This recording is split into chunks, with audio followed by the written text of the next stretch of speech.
Blech.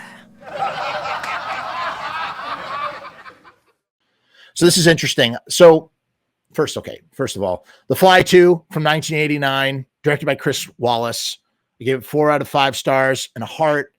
Martin Brundle, born of the human fly, Brundle fly, is adopted by his father's place of employment, Bartok Industries, and Mr. Bartok himself, while the employees simply wait for his mutant chromosomes to come out of their dormant state.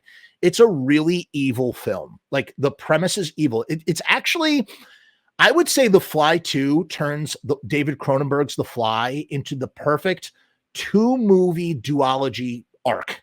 It's an example of how great a single horror sequel could be, with no need for a franchise, with no need for anything else. These 2 movies work as a perfect, The Fly 2 works as a perfect bookend for The Fly, because at the end of The Fly, the ending of The Fly is such a downer. It ends in Greek tragedy with Brundle Fly being killed by his love. Just classic universal horror type archetype stuff, trope stuff going on right there.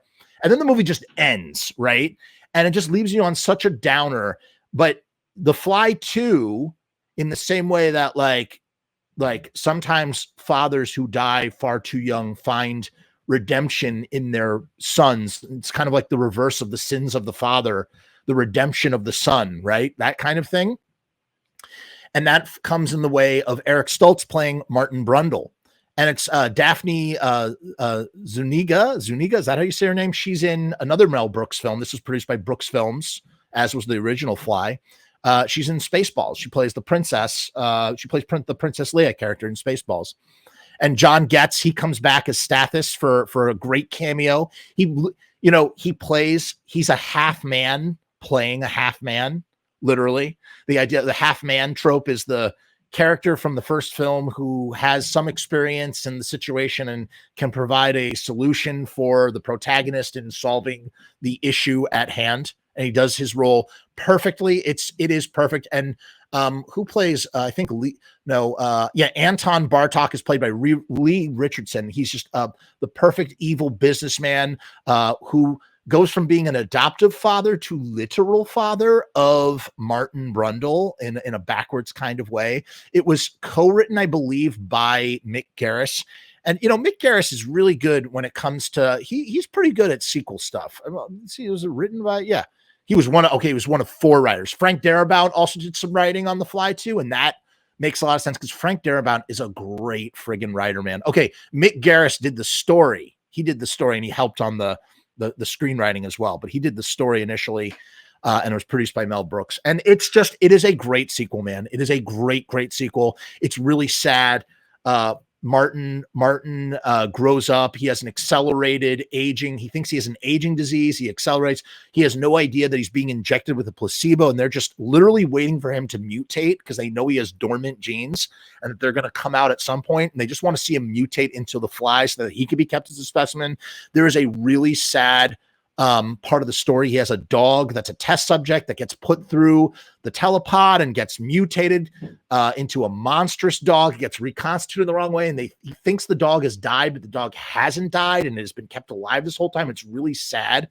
And it kind of keys into the ending in the most just desserts, Tales from the Crypt kind of way for Mr. Bartok later on. He falls in love with Martin falls in love with what's her face, who played by Daphne, Beth. Falls in love with Beth, who works the night shift, and Martin doesn't sleep because he's got fly DNA and he can't sleep at night, and he's a genius just like his dad. And eventually Bartok's like, hey, work on your dad's telepods. And it's like a slow burn till we get to the fly part of things. But once the fly stuff kicks in, it's like this he's rapidly mutating into the fly. And it's a great example of the monster being the hero. It really is. It's its own universal horror film in and of itself, where the monster is human on the inside and has, and we see the save the cat aspect when the guard dog, and it's a great little cue. The guard dog that, Martin Fly kills one of the security guards, and he turns to the guard dog, which is like a nasty Rottweiler, but he just pats the dog, and it shows us he's not an evil creature. He's just trying to get revenge on Bartok Industries. And it turns into like a knock 'em off one by one. It almost turns into kind of like a slasher movie. Like he just stalks all the employees of Bartok until he realizes that there is one way to reverse what happened to to reverse his devastating inherited condition. And it's kind of an interesting sort of meditation on syndromes that you inherit from birth, and like the futile and powerlessness of just wanting to find a cure for something that is so cruel or something that's so incurable that you were just born with, and that it's just a part of your life.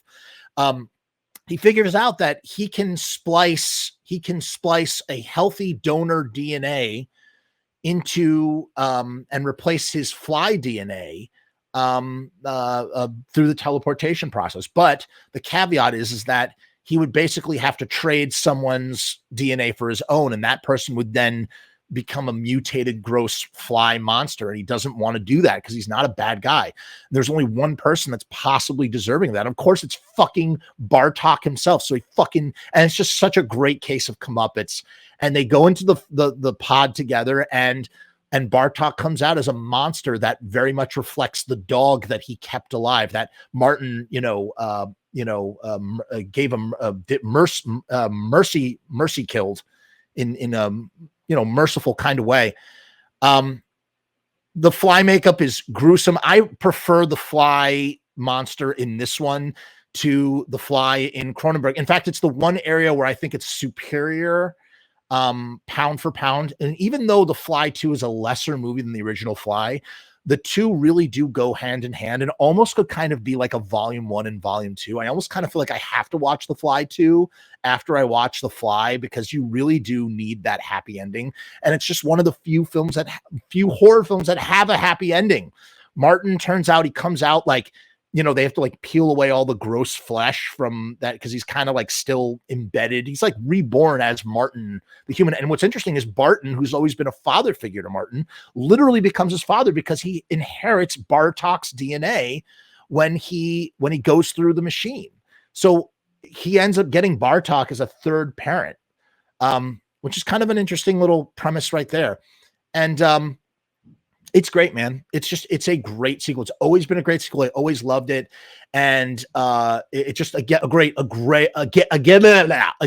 great example of just a 1-2 punch that just works really freaking well.